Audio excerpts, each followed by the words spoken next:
Hey guys, how's it going? Welcome to my video. Just want to do a video on an issue I had on my truck the other day.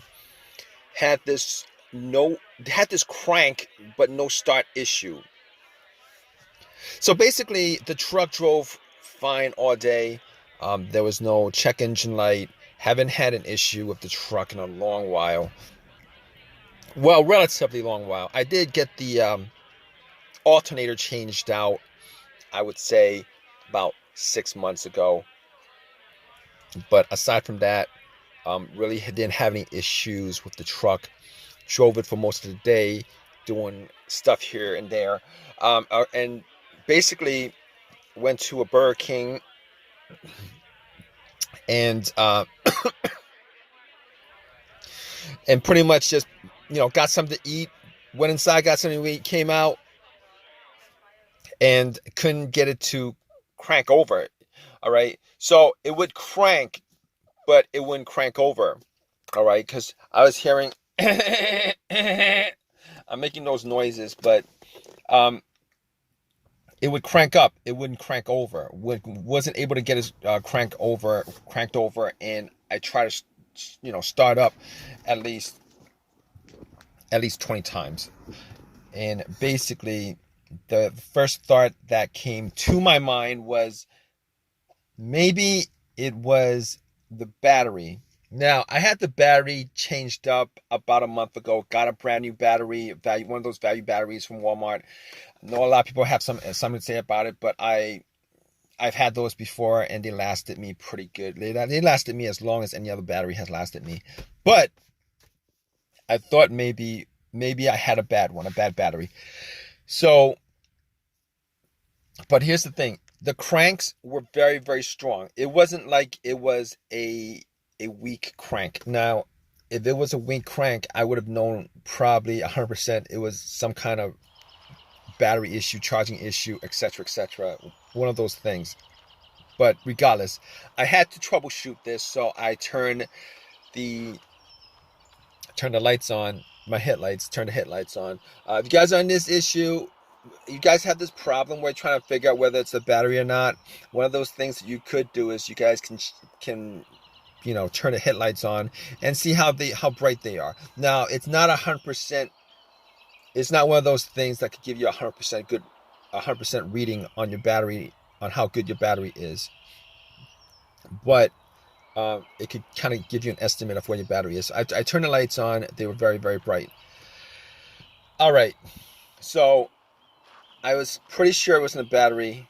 Popped the hood up and I was looking around the battery area, just to see whether there was any kind of issues with the terminals being because last time I did the alternator, I didn't notice any kind of corrosion, anything like that. And I checked again, there wasn't any kind of corrosion. They're very, very tight.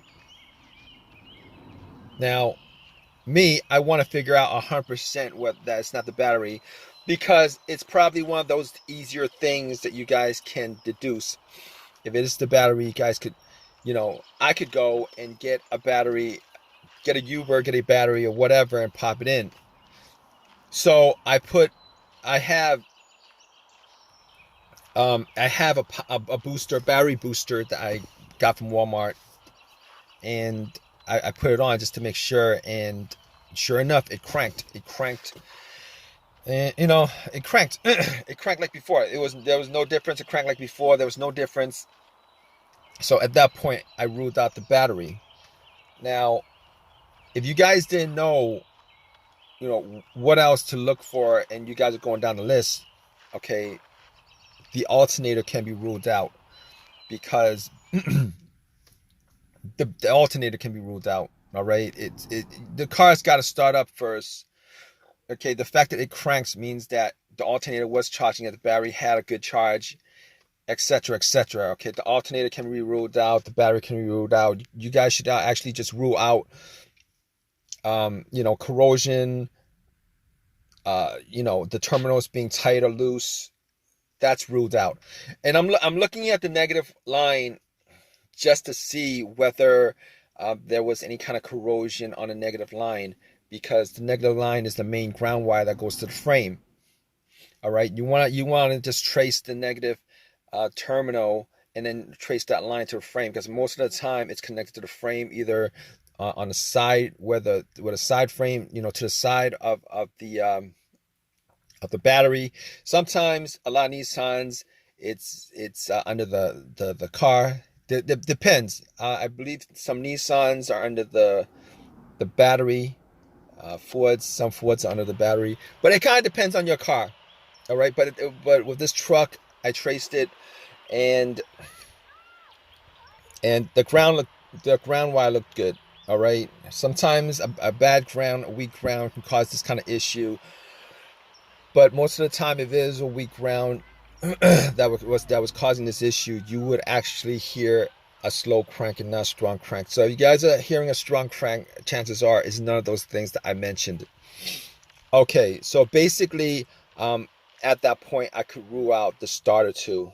Don't know if I mentioned that, but you could rule out the starter since the truck was cranking. It was, so you can rule out the starter completely because that's the starter cranking. All right, so basically, at that point, I'm left with a couple of things. It could be more than a couple of things, but when you're doing troubleshooting like this, you want to just go down the list of easiest to most difficult. Fuses and relays would be the next. Because here's the thing about it. Okay, when I cranked it up, when I was driving, there's no check engine light. All right. As far as any of the other stuff that could be causing this, the mass airflow sensor, the camshaft, crankshaft sensors, the throttle position sensors, every one of those things have a sensor. All right. And if one of those things are was causing my truck not to turn over, definitely would have a check engine light. Would have the check engine light. So I pretty much just ruled those things out. I ruled those things out because there was no check engine light at all. Not that I remember it while I was driving. So basically, I ruled all those things out. Okay, so we're left with a couple of things. My personal thought on this is it could be a bunch of stuff. It could be the fuel pump itself.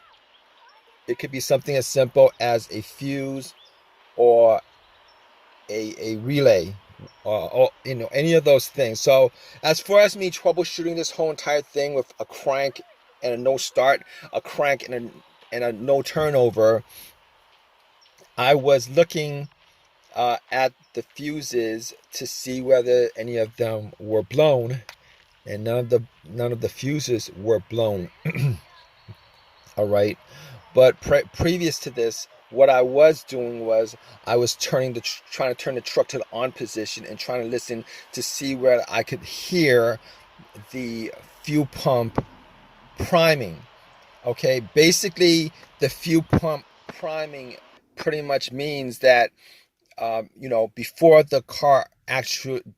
your vehicle actually cranks, all right, the fuel pump is turned on. It's actually shooting gas fuel, to the engine, and a lot of times you can hear it. You might be able to hear like a whizzing, a kind of motor sound, but a lot of times, you could do that by actually listening to, where that gas cap is. You take a gas cap off and you have somebody try to start it, try to start it, but turn it to on position. And if you hear some kind of whizzing sound, normally that means that the fuel pump is actually working. Now, I was trying to do that inside the truck. It was very, very, very difficult. I turned everything off, the blower motor, everything off. I turned it off, try to start it, try to put it to an on position and see if I could hear the fuel pump priming. Now, I didn't have anybody else in the truck to actually turn it to the on position, and me just, being outside the car listening to, seeing if I could hear some kind of, whizzing sound coming, from where the gas cap area is. So basically, I wasn't able to get that. I wasn't able to listen to it. Wasn't able to hear much inside the car, so wasn't able to determine whether it was fuel pump or not. But here's the thing. All right.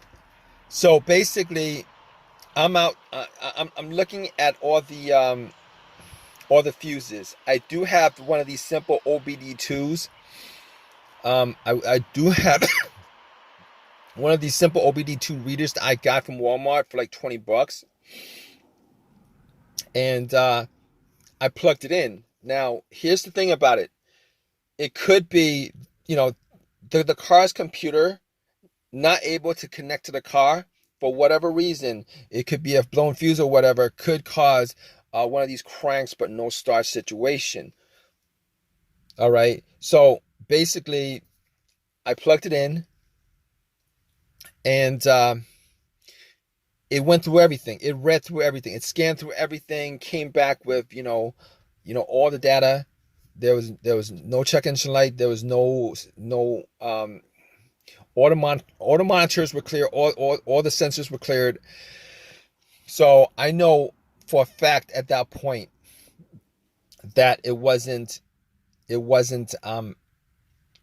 any of the other things where that had a sensor in it, like the mass airflow sensor. I already mentioned this before. If you don't get a check engine light with this situation, if you don't get a code for any of those things, like the a check engine light or a code for a mass airflow sensor being out, a code for the camshaft, crankshaft, any of those things, you get no codes whatsoever in this scenario. Okay, there's a very, very high chance that it's none of those things. So you could actually just troubleshoot that out of the way. All right. So I was like, okay. OBD2 reads nothing. Unplugged it. I'm good with that. So basically, I got to the fuse. I got to the fuse box and pretty much found the relay for the fuel pump. All right. Now, what I did was I swapped one relay for another. All right. Found a similar relay with the same numbers on it. Popped it in, and guess what, guys? Bam! It actually cranked over. It cranked over. It ran. It ran good. All right, it ran with no problems, ran like before. So what I do next? Obviously, if you guys are up to this point, it's been figured out that it's actually, I thought it was either the fuel pump or the relay, one of those things. All right, I was hoping it wasn't the fuel pump because that would be a bigger issue, bigger fix. So since it was the relay, guys, in this situation, and you guys lucked out as far as it being the relay. It's a pretty simple thing to get. Obviously at AutoZone, Pep Boys, AutoZone, Advanced Auto, any of these places you guys could go to. Pretty much give them the info of your vehicle. Sometimes the relays are actually out in the aisle somewhere with the fuses, but got the relay. Put the relay that I substituted back, popped it in, and haven't had an issue since. So there it is. That's the whole entire troubleshooting as far as this situation is concerned. Hope that you guys got as lucky as me with this situation that I had. It could have been something else that was probably a bit more problematic or more to work on as far as getting the truck started, but got the truck started. We're all good on that. If you guys in this situation, check out the relay. Okay, this is a crank but won't turn over, no start issue. All right, guys, have any comments? Please leave your comments in this comment section. Please subscribe. Please give me a thumbs up. Really do appreciate it. You guys are awesome. All right, take care.